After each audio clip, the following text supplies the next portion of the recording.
నమస్తే, welcome to today 18 news. నేను కల్పన. So ఇప్పుడు ప్రస్తుతం మన ముందు పాస్టర్ జాన్ పాల్ గారు ఉన్నారు. కొన్ని క్రైస్తవుల గురించి సందేహాలు అడిగి తెలుసుకునే ప్రయత్నం చేద్దాం. అంటే గత కొద్ది రోజులుగా ఒక కాంట్రవర్సీ నడుస్తుంది. అదేంటంటే క్రిస్టమస్ పండుగ క్రైస్తవులకు ఉందా లేదా?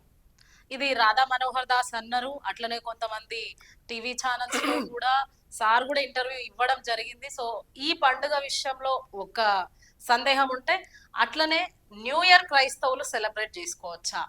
ఈ వాగ్దానాలు ఏంటి?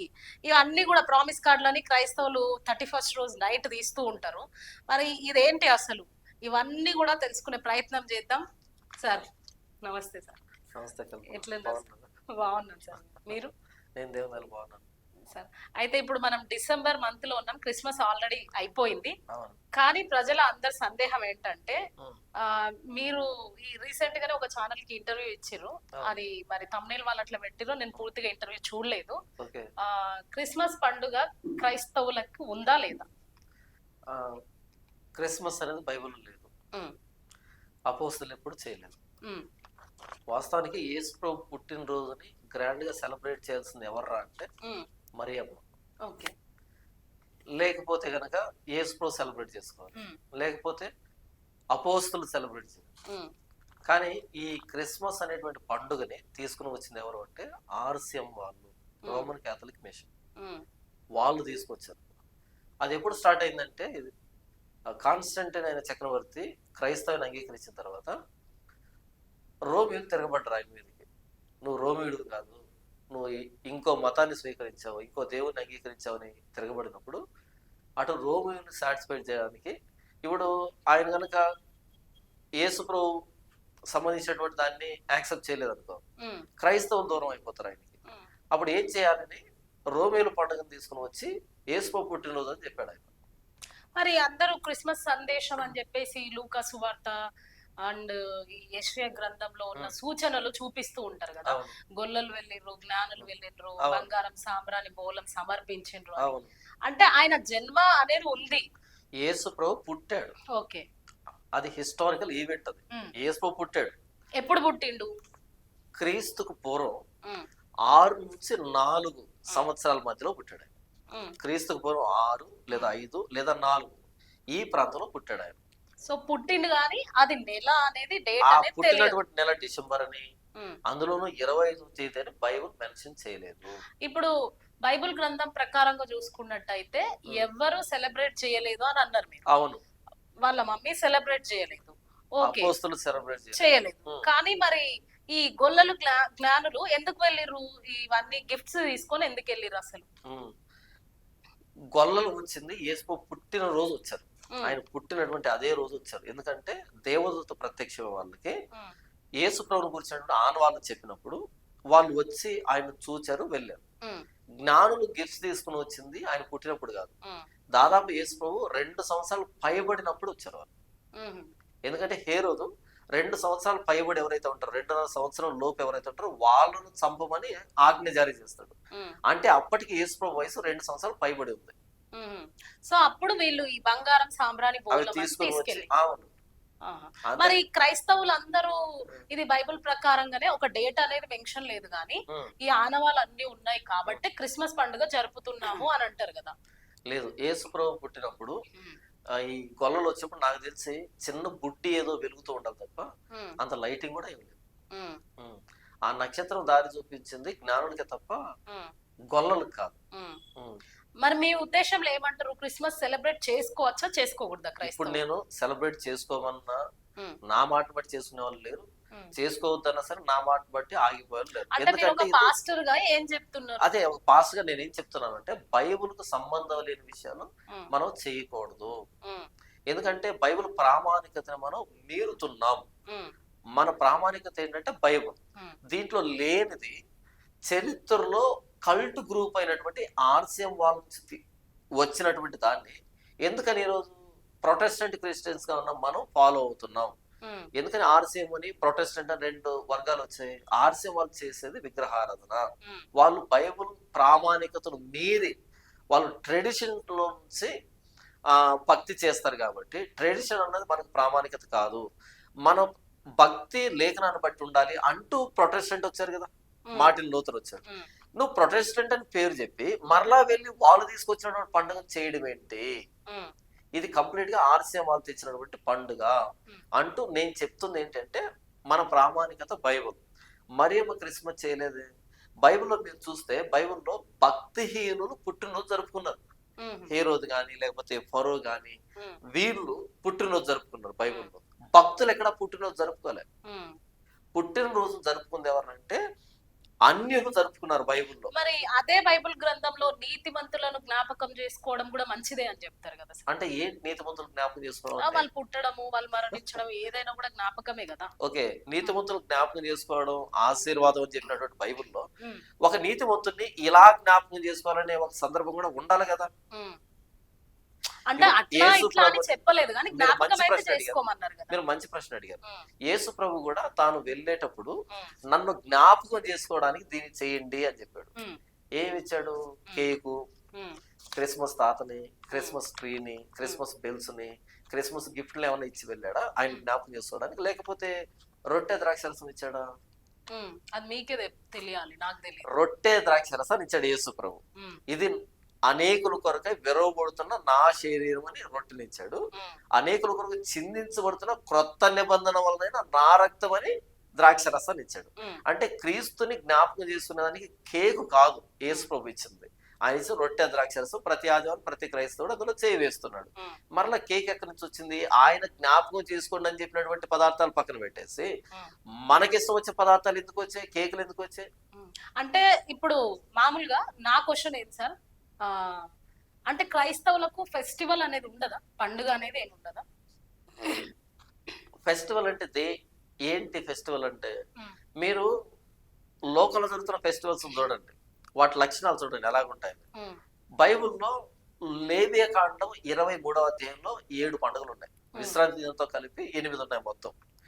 దేవుడు నియమించిన నియామక దినాలు, నియామక కాలాలు లేదా పండుగలు, దేవుడే ఇచ్చిన పండుగలు. ఆ పండుగలు మీరు చూడండి, అక్కడ రాసిన పండుగల లక్షణాలకి బయట జరుగుతున్న పండుగ లక్షణాలకి సంబంధం ఉండదు.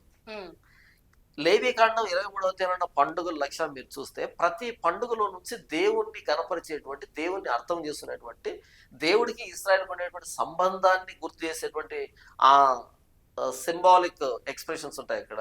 ప్రతి పద్ధతిలో దేవుడి గొప్పతనం, దేవుడు ఎలా నడిపించాడని అది ఉంటది. కానీ ఈరోజు క్రిస్మస్ లో అవి కనపడట్లేదే. లేవికాండంలో దేవుడు పండుగలు ఇచ్చాడు. ఈ పండుగలకి బయట ఉన్నటువంటి పండుగలకి అసలు సంబంధమే లేదు. తూర్పుకి పడమటికి ఎంత దూరం ఉందో అంత దూరం ఉంది, కానీ పేరు మాత్రం పండుగ. మరి అలాంటప్పుడు కనీసం బైబిల్లో ఉన్న పండుగ లాంటి లక్షణాలు ఏమైనా ఉన్నాయా క్రిస్మస్ లో అంటే లేవు. లోకానికి మించిపోయింది. లోకంలో జరుగుతున్న పండుగలు కూడా ఎందుకు పనికిరావేమో అనేటట్టుగా సెలబ్రేట్ చేస్తున్నారు క్రిస్మస్ అని. అంటే కంప్లీట్ గా ఇది పేగన్ ఫెస్టివలే కదా, బయట వాళ్ళు చేస్తున్న పండుగ లాంటిదే కదా.